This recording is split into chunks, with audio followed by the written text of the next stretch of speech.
most everyone's in recovery again. Yes. Yes. So there is a solution, like I said.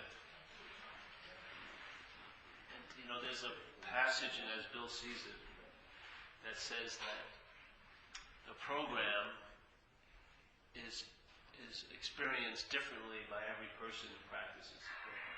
So there is no one way. Yeah? They left the door open that hopefully people would add on to what was delivered through Bill W. that night.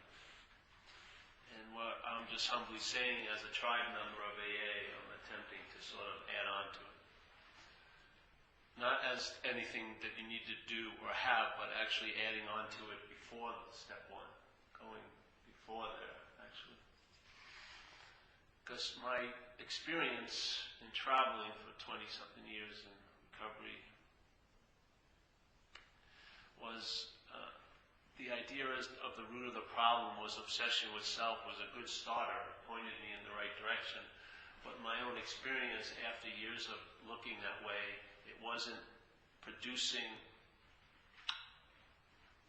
at least to me, a large enough shift where instead of the irritability and restlessness and discontentment being subdued or kept down or at bay, and yet mostly still dominant, and every once in a while feeling pretty good and having some peace, but having to do a lot of maintenance and work to sort of keep those days or hours in place,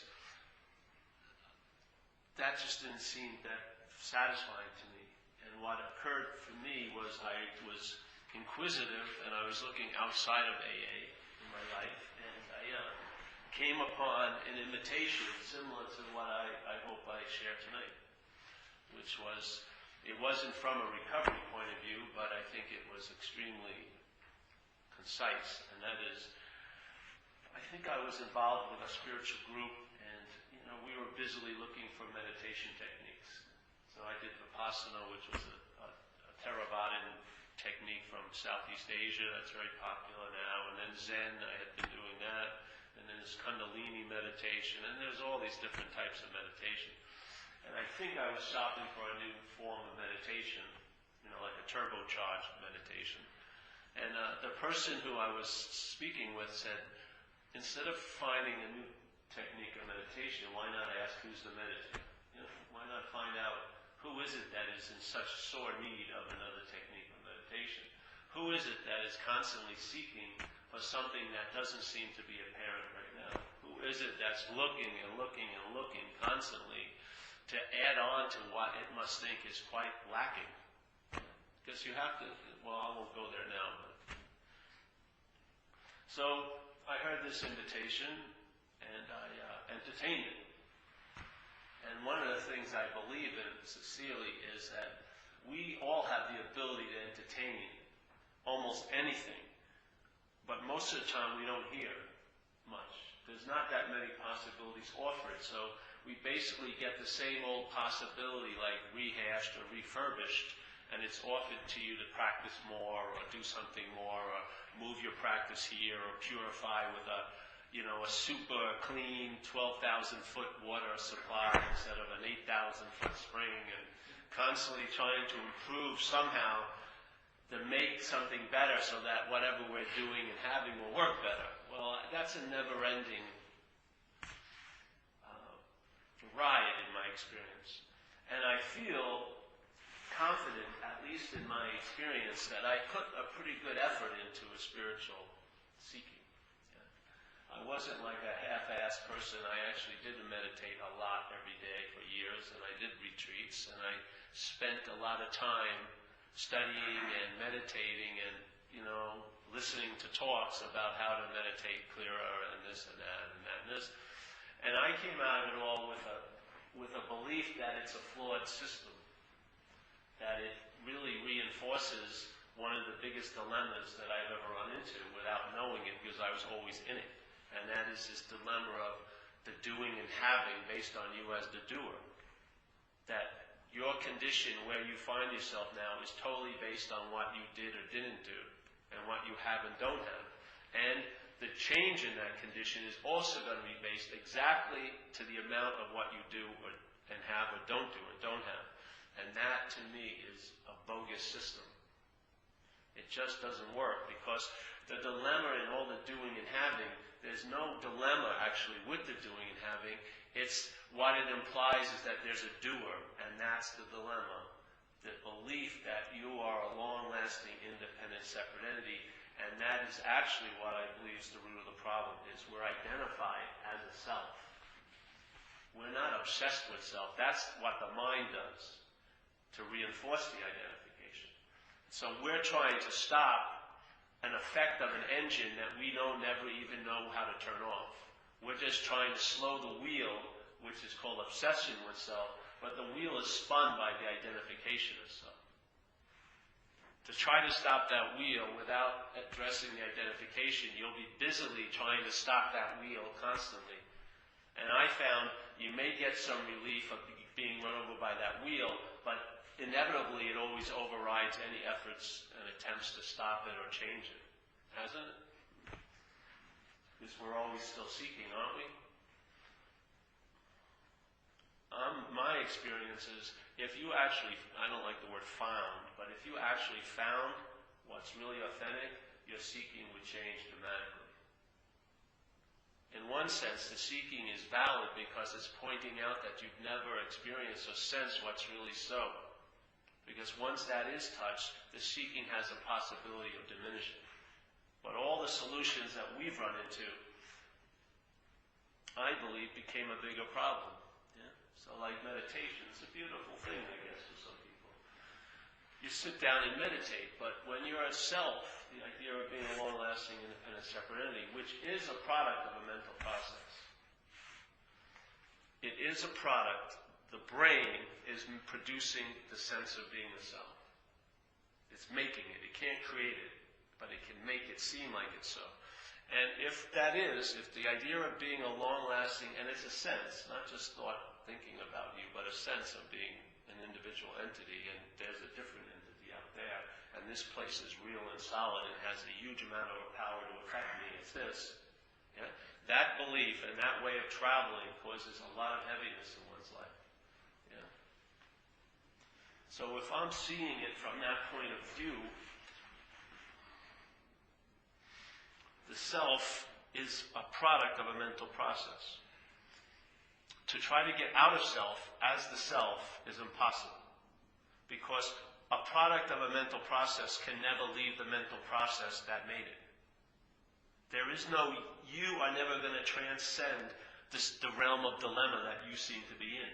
You may get therapized and make it a little better, and maybe the hell that you seem to be inhabiting will drop down a degree or two, the hotness of it, and then you'll feel like there's great progress. But the idea of this idea of being a self, a long-lasting, independent, separate entity that's produced, and this is my humble invitation, that's produced by a mental process cannot possibly ever leave the mental process, because it only exists, seemingly exists, in the mental process. So that's why self can't get out of self, mind can't get out of mind, because there's no out of mind. There's only the feeling of being in mind. The sense or the experience here of being out of mind is still being in mind. There is no real sense of being out of mind as mind. There is no real sense of being out of mind or self as self. There's a sense of being in self, yes? And in that sense, there's a sense that you have these experiences of being out of self, but that's in self. Because self cannot transcend the process. And we're saying, man, that would be terribly, terribly inconvenient if you were a self. But it's your freaking solution. Because you are not of a mental process. Your attention and consciousness, not yours, but the consciousness that's expressing itself here, has become identified with what it's moving through, which is, let's say, the body. And the mental processes claim the body, but you actually notice, if you've experienced some of the whippings of the mental process, it really doesn't like the body. It really doesn't give a fucking flying shit about the body. But it's its ally to convince you that you are what it's saying you are, which is this independent, separate entity. And then it's infected the thought process, which is a mental process, and that thought process is the seed of the disease. And the crowning achievement of the seed of the disease is the idea of being a self, and that disease or that parasite, which exhibits an incredible hostility when it takes you over, will be put up with and born and sterilized and socialized and adapted to because you can't entertain being free of it, because you're identified as it.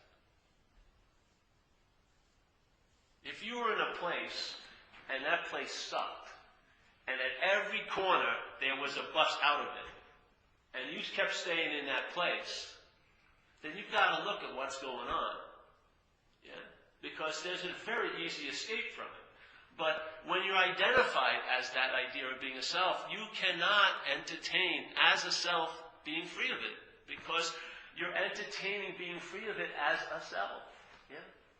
Not a self, because it's as a self. The verb as is that it seemingly appears, at least to you, that you're a self. So as that appearance, that I'm a self, it cannot entertain being free of itself. It's an impossibility. That would be total voidness, and it cannot do that. That thought system cannot grok or understand voidness or emptiness. So many of us who have been in recovery and are in recovery, many of us, first when we came in here, we may have had an inkling, but most of us thought that a lot of our troubles were going to stop when we were going to stop drinking. And a lot of the outside consequences did. But then, it was a very sobering experience when you realized you didn't actually get to the cause of the disease because you were still screwed up immeasurably after years of practicing. You were still being dominated by something. So there was a misidentification even about the solution. I mean, I believed certain things that I thought they were totally based on me using cocaine. And when those behaviors were exhibited in my life, in my first, second, and third year sobriety, it was a rude freaking awakening. Because I had made a nice story, oh, this was all caused by that, and when that stopped, then those things wouldn't appear in my life, but they appeared in my life. So I had to sort of readjust and get sober about something. Hey, I am misdiagnosing this disease. It's not something that I have. It is the I that thinks it has something. It is the I that thinks it has something. That's the disease. And if that's not seen, then it'll always be an I that thinks it has something, yes? And there's no freedom in that. Yes? Because the disease is having the I. That's what it is. It makes up the I, and then the I that it makes up claims the disease. It's so freaking crazy. I mean, can you imagine if someone had cancer and there was a solution offered? There'd be a line around the block for everyone who had cancer. But have you ever seen some of us sashay into a recovery meeting? And how nonchalant we're sitting there, still harboring the right and the entitlement to get loaded, as if there's a fucking option. If you ever ended up in this room, it's pretty much, life is demonstrating to you, it's over, bro. Time to sort of reappraise the situation. I've had people talk to me for hours, and their whole conversation, not knowing or not, was they thought they had a choice. That they could get loaded. And they did seem to have a choice about they could get loaded, but they have no choice of what's going to happen when they get loaded.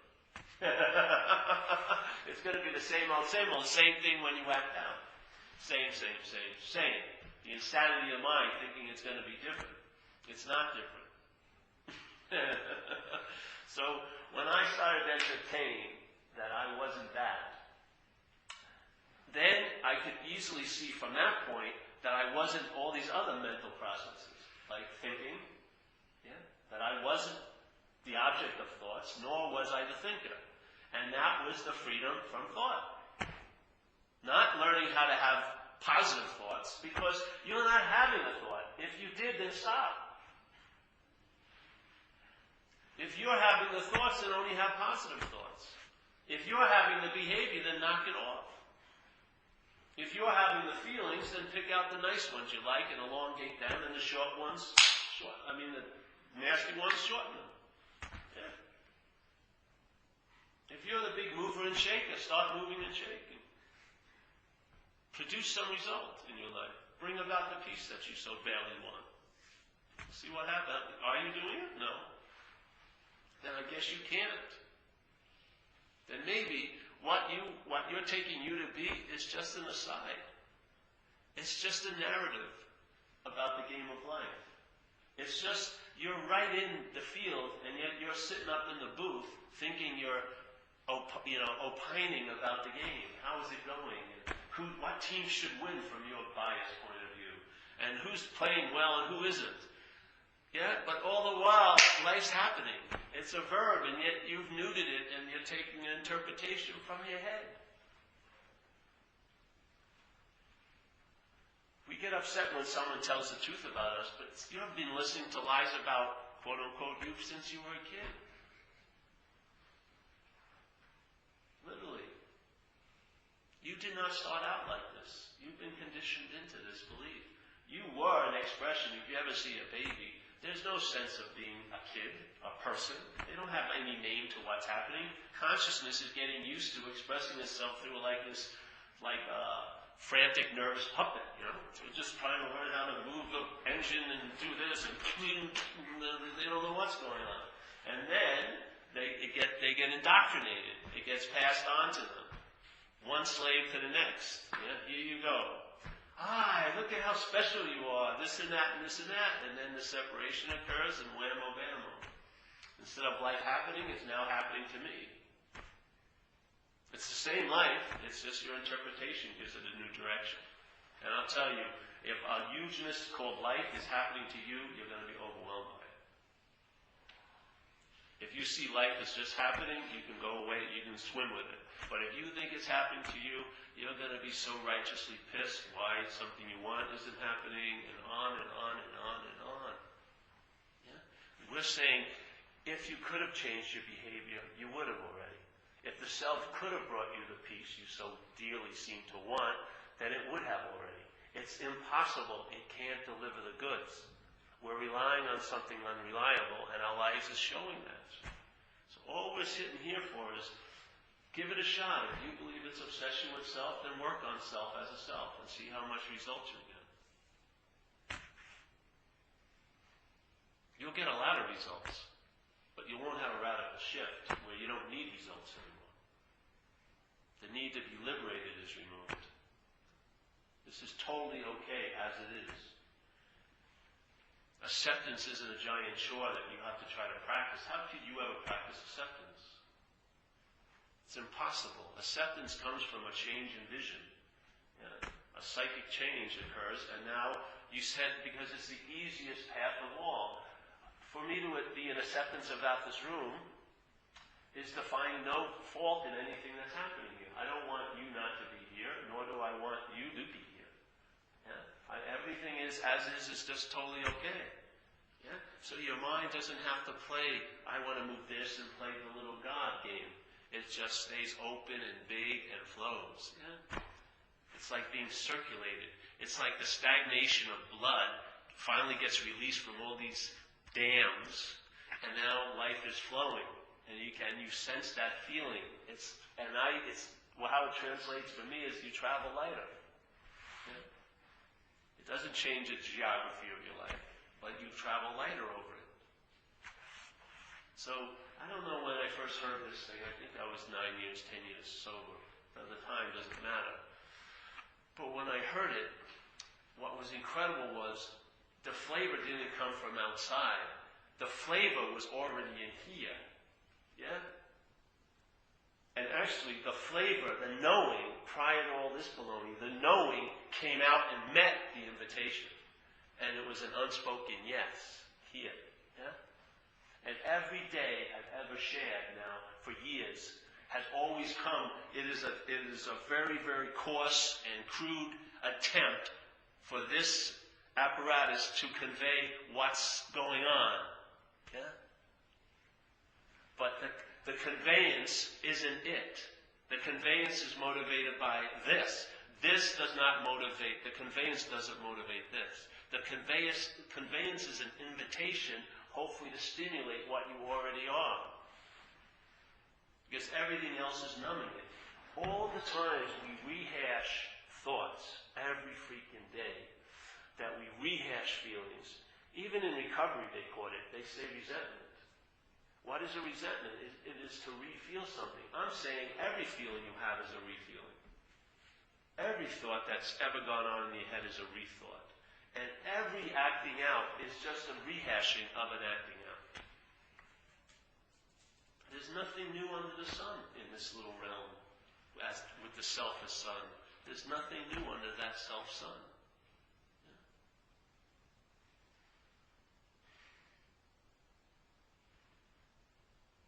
So I entertained it. And the only reason, if that unspoken yes had become an experience, I would have moved on to the new turbocharged. I'd still be running around in Southeast Asia, sitting with people I thought had something I don't have. Yeah?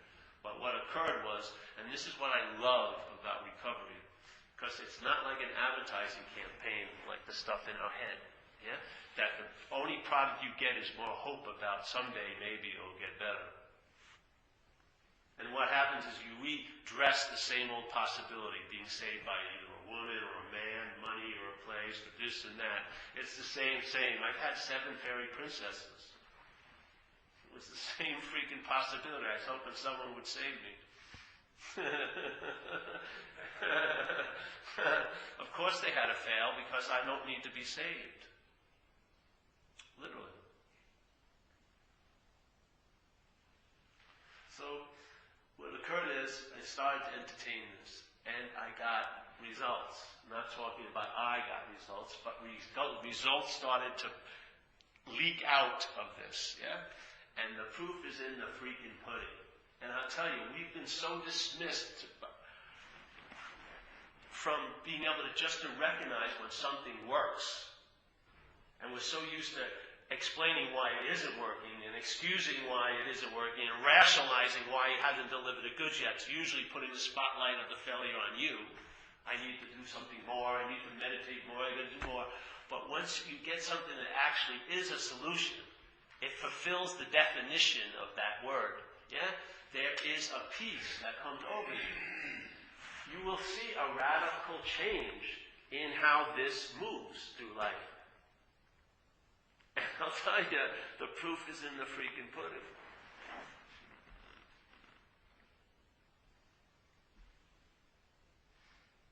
So I don't know exactly what Jesus meant, obviously, but I like a lot of the things they say he said. And one of them is, you'll know the tree by the fruit. A good tree cannot bring forth bad fruit, and a bad tree cannot bring forth good fruit. So you will know the tree by the fruit. In a way, for me, that's so beautiful because you can't know what you are. To do that, what you're not would have to be real. Yeah? For you to know what you are, what you're not would have to be real, and what you are would have to be an object to it. So you can know it. No. You are that, so you can never know it, but there's an intimation of it by the fruit. Yeah?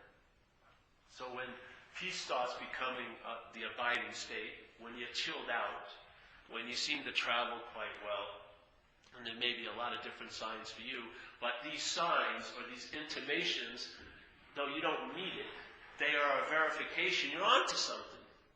Yeah? So once you turn around, and actually now you think you're looking at life, but now it's actually moving through you.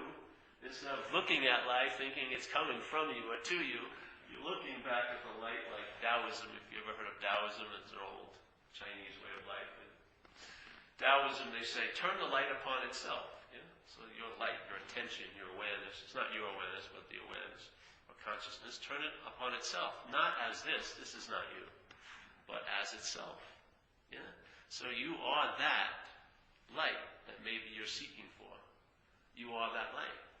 But not as this. So if that light is identified as this, it will think of itself as an object for this to maybe find. Once the consciousness or the spirit becomes an object to you to find, then you can entertain the possibility of living without it. And voila, this world is born. feeling as if God is everywhere, I must be in a special somewhere, because I'm not sensing what people say God is, love and eternal light and peace. So obviously, I must be somewhere other than everywhere. This is what we inhabit. We inhabit the unitary, the small, the very, very limited system of self, where we can be isolated and alone, where we can believe we have private thoughts and private feelings that no one else has, and private reactions to life. Yeah? And then we suffer all, not knowing that law of unintended consequences. The mind was probably assuming it'd be really great to be the only one, the God of my little realm. But it didn't realize there was unintended consequences. So if your mind, if it's like a giant, like a great jazz player like John Coltrane, yeah, who could riff unbelievably. You give him a little theme, like My Favorite Things, and he could riff for 40 minutes on it. Huh? You give your mind a little idea of separation, look what it can do. You can appear here, actually the source of all love, looking for love, and having a feeling that you've never been loved in your life. That's what a mind can do with the idea of being separate.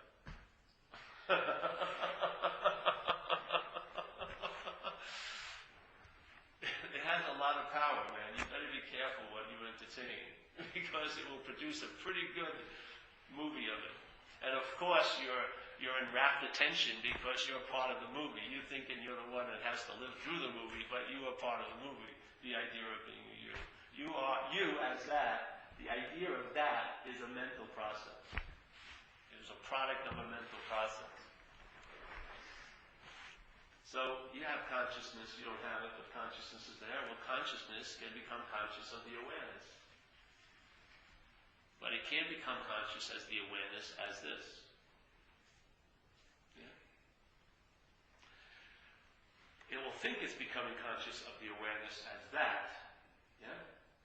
So the awareness will be that, and I'll be this. What happens is, when the consciousness starts entertaining that, it realizes there isn't a this, and all there is that. So consciousness finally recognizes its home. It's like the story of the two lions, when the young lion has forgotten its nature, and he's been growing up like a sheep, and trying to be the best sheep it can be, and it didn't get the manual how to be a sheep. He's a little lost and confused, but he's doing the best he can, and he's disassociated from the unbearability and disease, because he thinks it's his fault if he feels unbearable disease. He doesn't take any of the alarms as an alarm. He just uses it to beat itself up.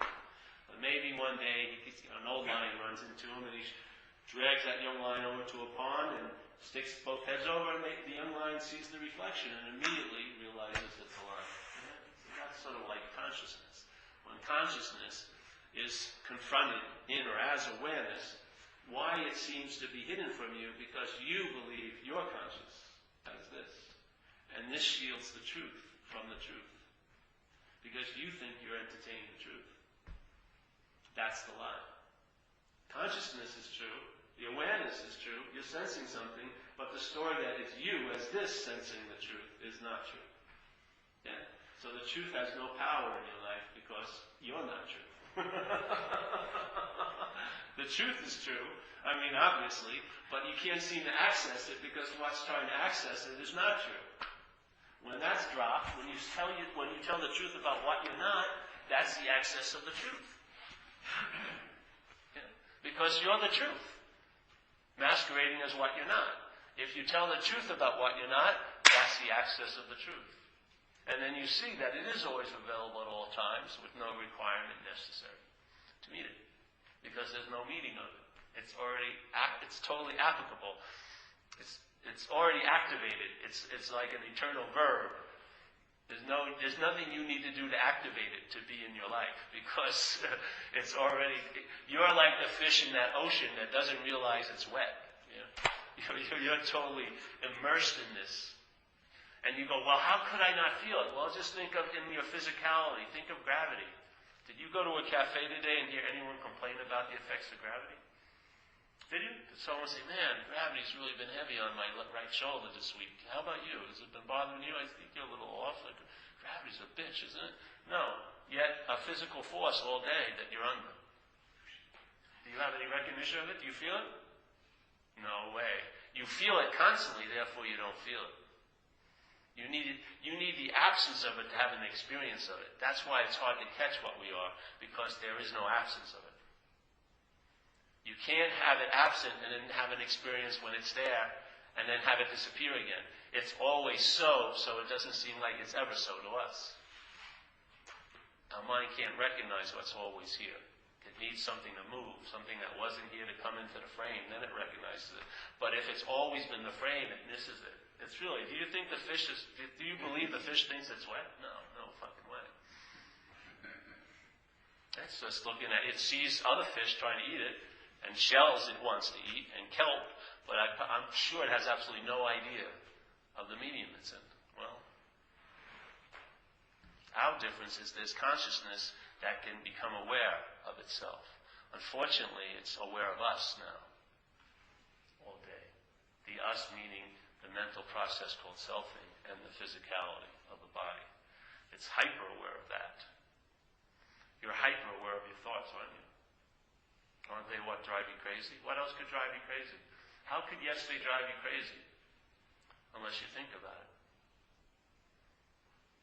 Really, how could the future provoke anxiety now unless you think about it? The future has no power. It doesn't exist. Nor does the past. So the power must be relayed from you through thought back on you as this. Must be, yeah? How could something with no power have such an effect on you? I mean, it doesn't exist, does it? Does last Monday exist? Does next Friday exist? Do thoughts about next Friday and last Monday exist seemingly to you? And that reality you give that gives reality to that. And that reality gives you the opportunity to have resentments and regret and nostalgia and memories and anxiety about what's going to happen to who? You. You as what? This.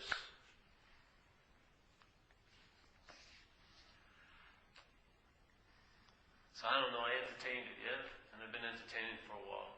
It's not even I entertain it. It's impossible to say not entertain it. Yeah. I mean, because it's like in in spirituality they would say all there is consciousness, or spirit, let's say. But in this place where spirit appears to be other than spirit, yeah, spirit can appear to be material, heavy, solid, yeah. And it can seem to be ephemeral, whatever. Or consciousness can appear to be conscious or unconscious. But consciousness is consciousness.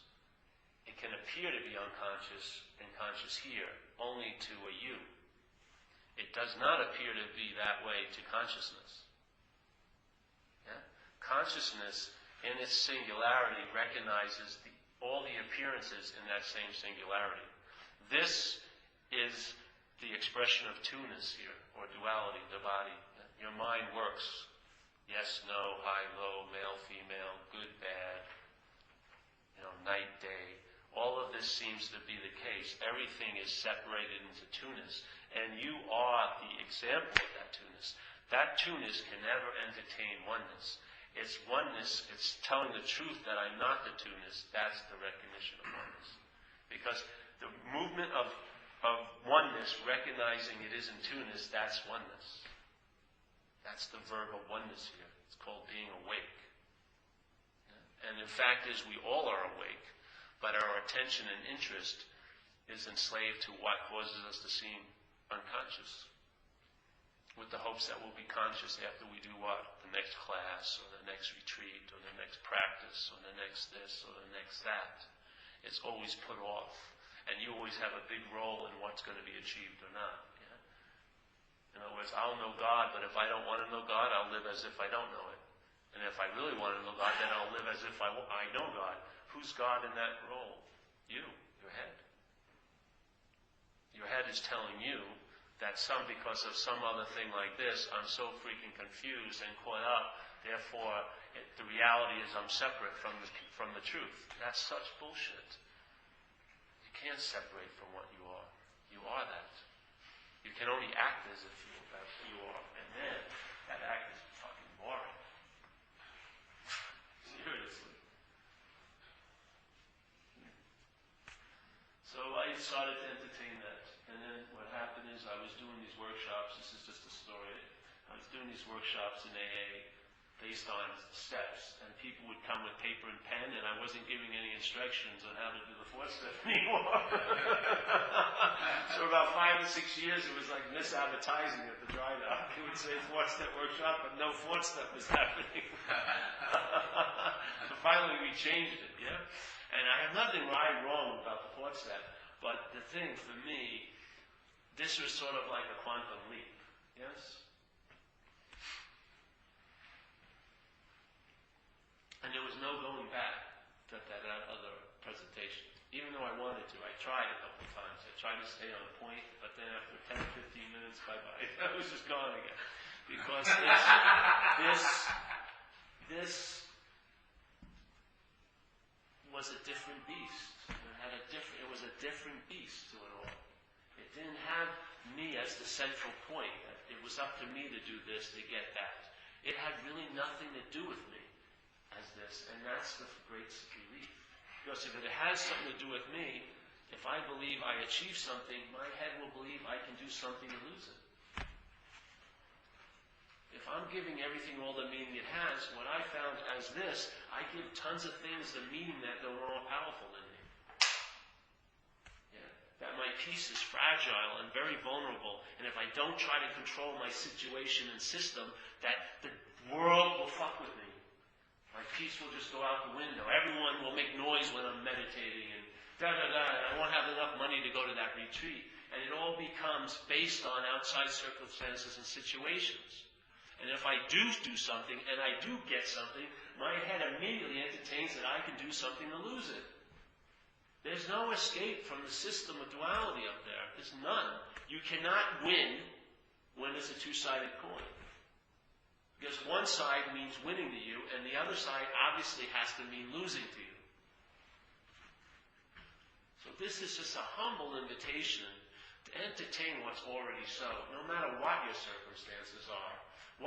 Know that your mind wants to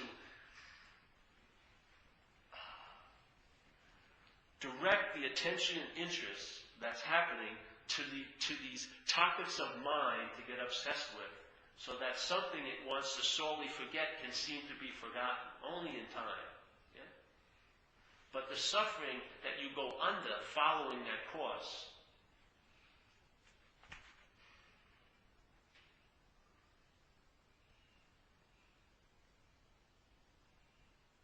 so let's say you hit this point and it says, it finally hits you that, Jesus, I don't really want to be free.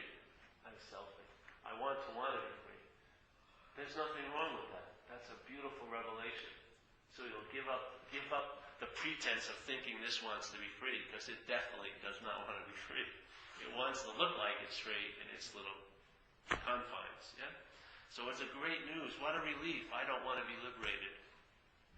What a fucking relief. I don't want to be a saint. I actually don't want to be of help to you. I'm liberated from it all. Then you're truly of service. Because now you're attending, you're sensing that presence, you are available, and you're of service. It has nothing to do with this. If you spend any time trying to convince this up here, you have to realize it has the concept of being convinced, and it also has the concept of unconvinced. The convincing we need is different. You cannot base your life on this convincing, because I've seen people share with such conviction, and the next day they're loaded. Hundreds and hundreds. I've seen people share with such conviction that they really want relief, but they're unwilling to do any of the work that AA sets up. Yeah? The proof is in the pudding. How are you traveling? Yeah? Literally. How are you traveling? Are you infecting others with your story of your demise? And yet you have all the opportunities opportunity to get out of it, then you see, hey, I don't want to be free. And the great news is, hallelujah, because you're not that. Yes? You're not that wants to be free, because if it wants to be free, it doesn't want to be free. Yeah? And it's going to play a game. But if you are inherently free, the game's over. That's all we're offering here. You are what you're trying to avoid or you're seeking. You are that.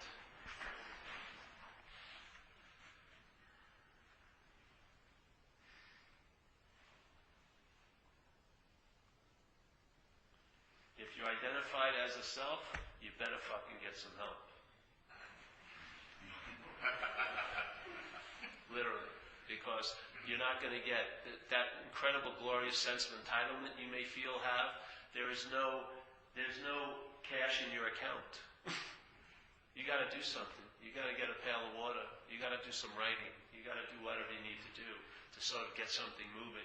Because this philosophy is not a philosophy. It's an invitation. This is not another tool for your head to make it a little more bearable in the nest of self. It's not that. That's not its intent. Its intent is to free you from the idea of being that.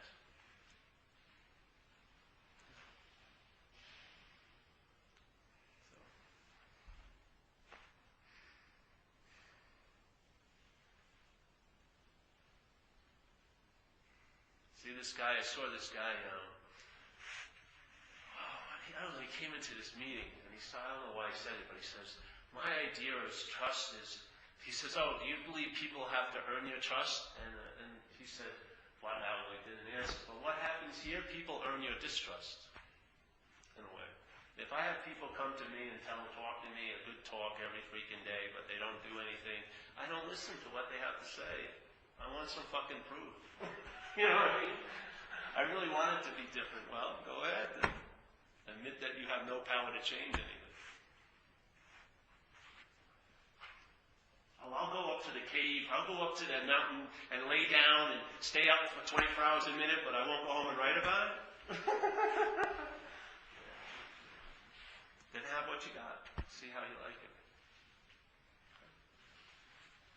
But if you try to apply, I'm not that, when you think you have all this stuff, it doesn't work, does it? Yeah, there you go. It just doesn't work. Get a pail of water, put out the fire, or burn yourself in it. If that's what you want. Yeah? I don't know. I love this message. It's so clean because it has nothing to do with time. Yeah?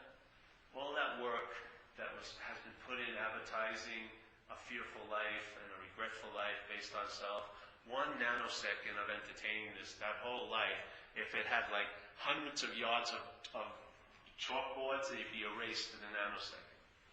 Why? Because it wasn't so. If it was real, it would have taken time to remove it. It's not real. Like that. You are inherently free, so anytime it's entertaining. Do you think freedom has to look like you had a day of freedom? It's moment to moment. Moment to moment, the mind is either appearing as if it's dying to the self or as the self.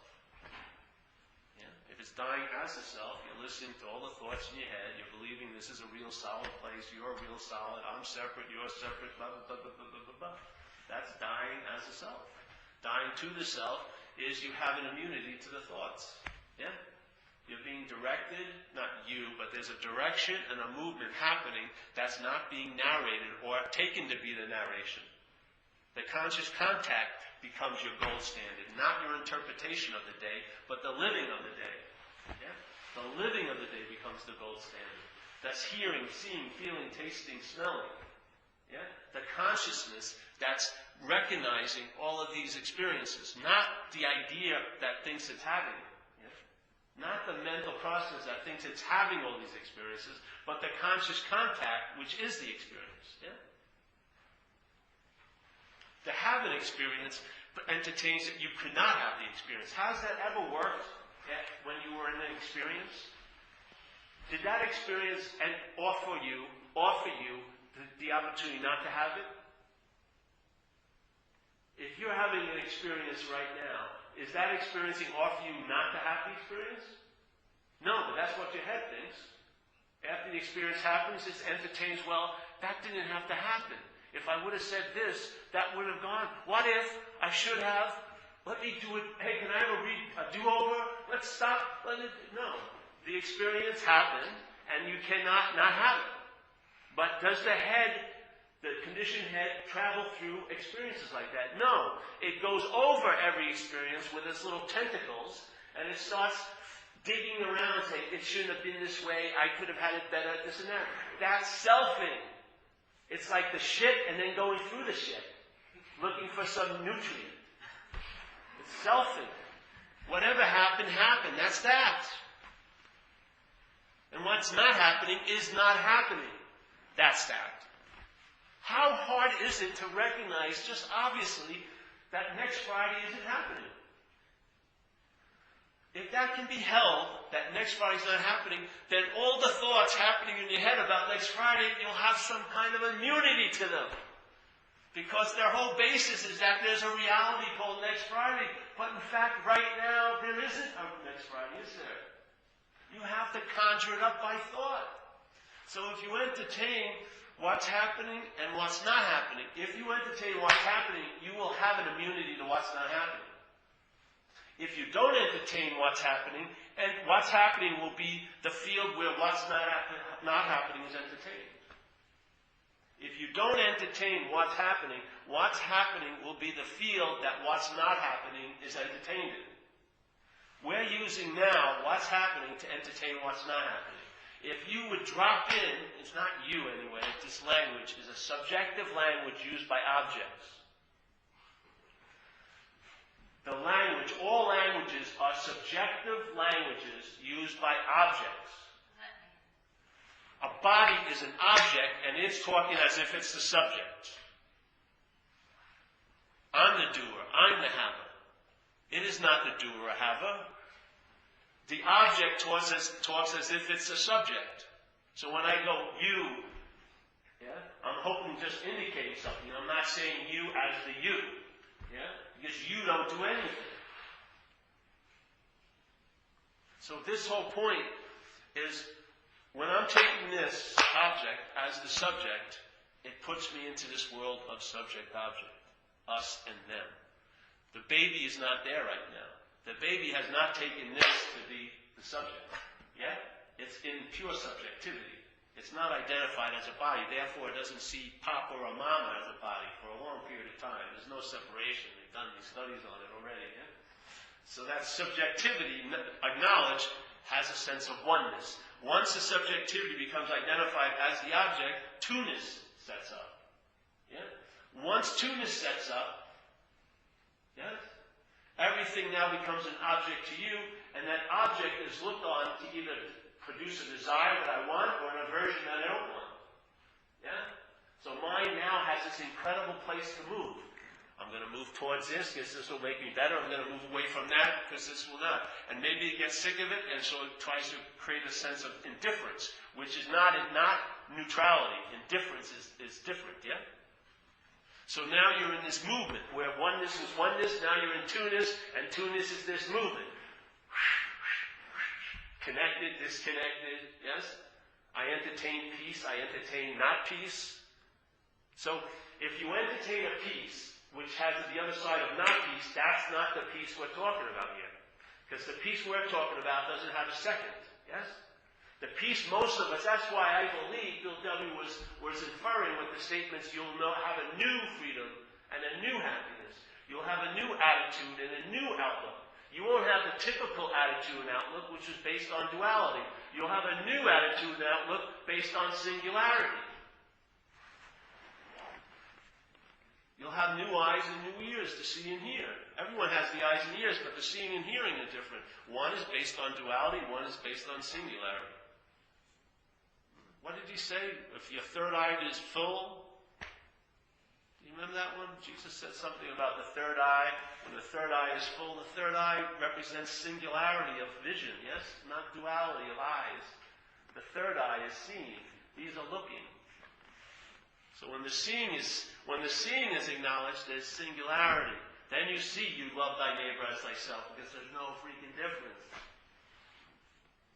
It's not something you can practice in duality. There's a recognition, and these are examples of a singularity view in life. It's not based on you doing anything. I'm not going to go home and practice loving my neighbor as myself.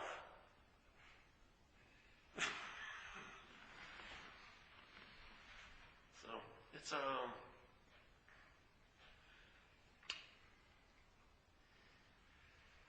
that's what's happened. Yeah, so now it's been 10, 11 years, I guess. Time doesn't matter. But I've been entertaining it because it's very, very exciting to me still. I'm very enthused by it. Me, not, but there's an enthusiasm because it's unbelievable to look into an infinite portal.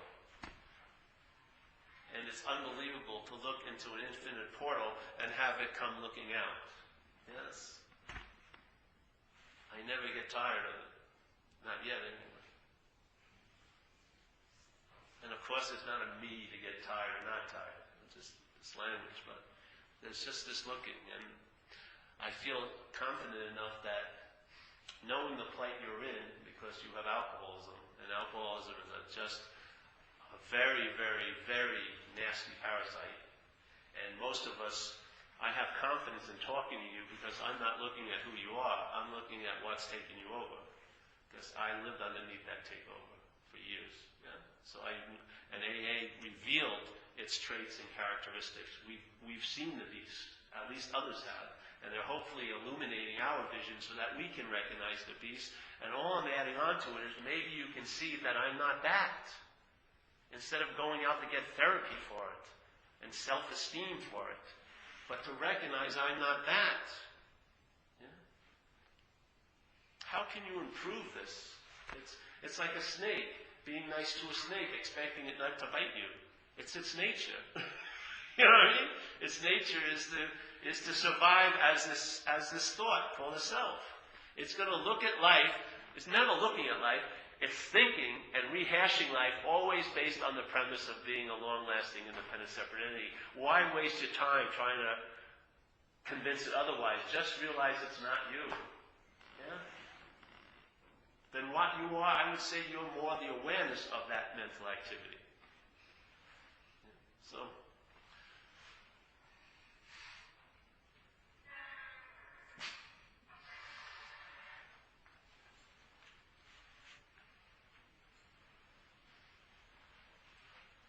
any questions tonight? Yeah.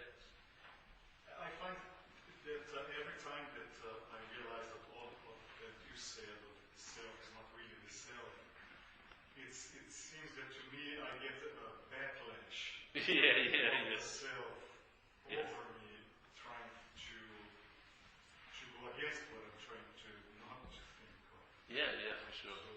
That's the parasite. It's hostile. Exactly. And the parasite gives a backlash, and that's really irritating. That's right. Well, the thing is, the parasite, when it has total dominion over you, there's a certain weird comfort in it. Yeah?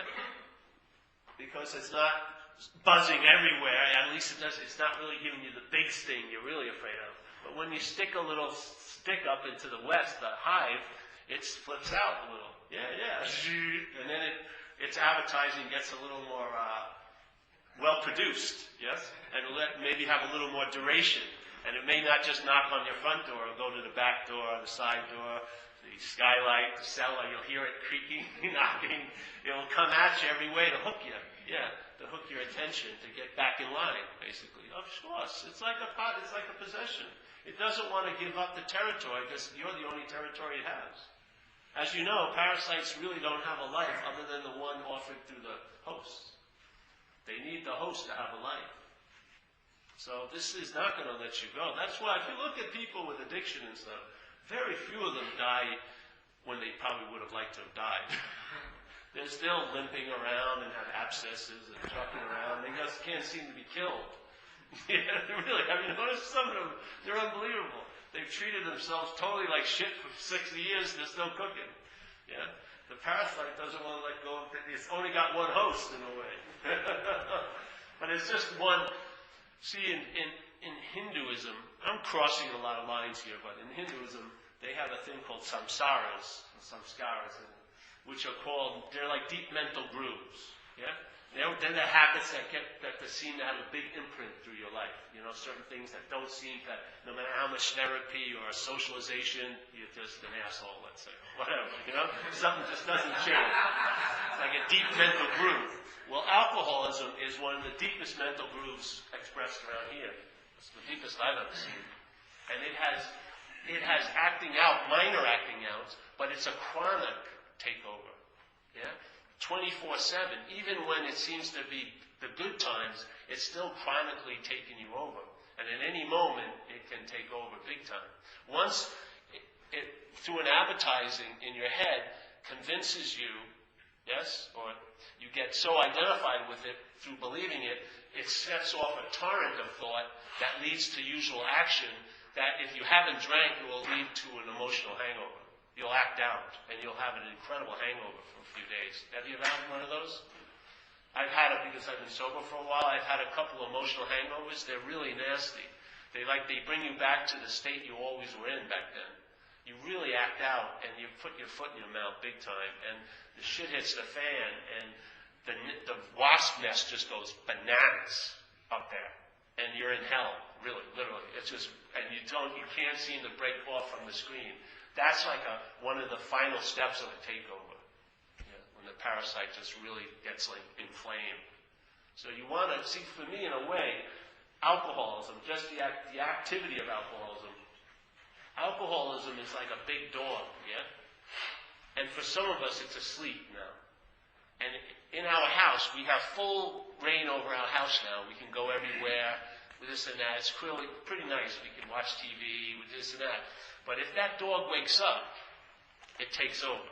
It's huge. It shits all over the place. You got to walk it constantly. It's barking, goes crazy. So I'll tell you, it behooves you, if that dog's asleep, to honor that dog's asleep.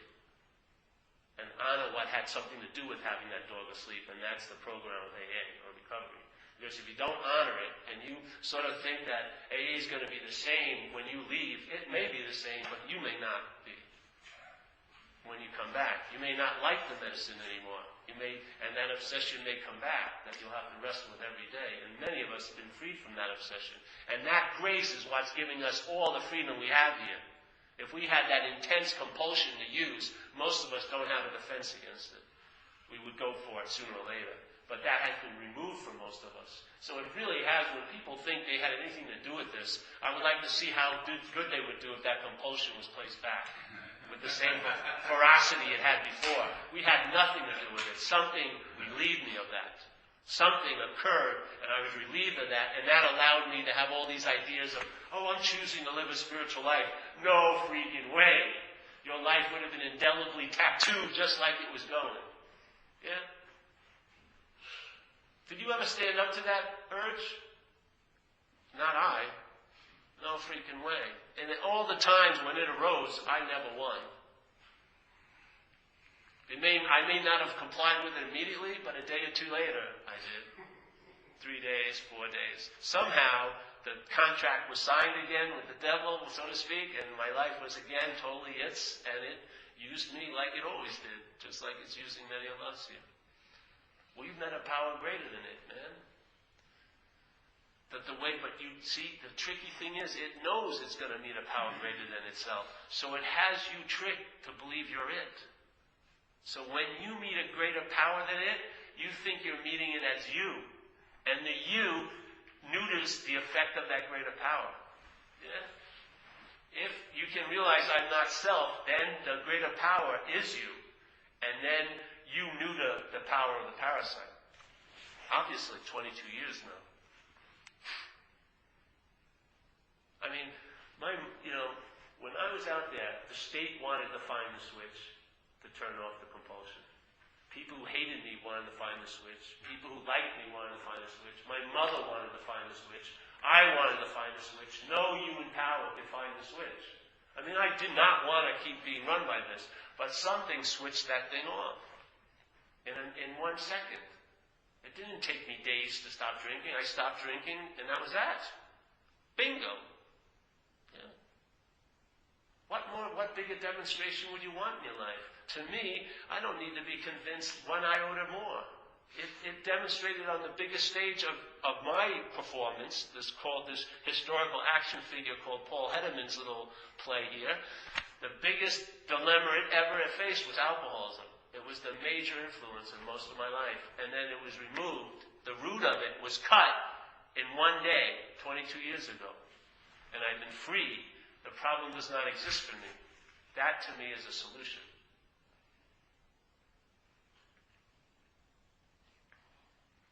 But as a me, the problem will always exist for you as a me. Always exist for you. The problem will never be seen as if it doesn't exist when the problem exists as you. No matter how great the solution is, if you're entertaining it as the problem, that problem will never stop existing for you because it's existing as you. So every solution it touches, it causes it to be a problem. If you're the problem, it causes every solution to be a problem, if not seen. So the problem doesn't exist for me because it doesn't exist as me. It doesn't exist as me. The problem is your identification as a long-lasting, independent, separate entity. That is the problem. And it doesn't exist as me. And so therefore it looks like it doesn't exist for me. Yeah. So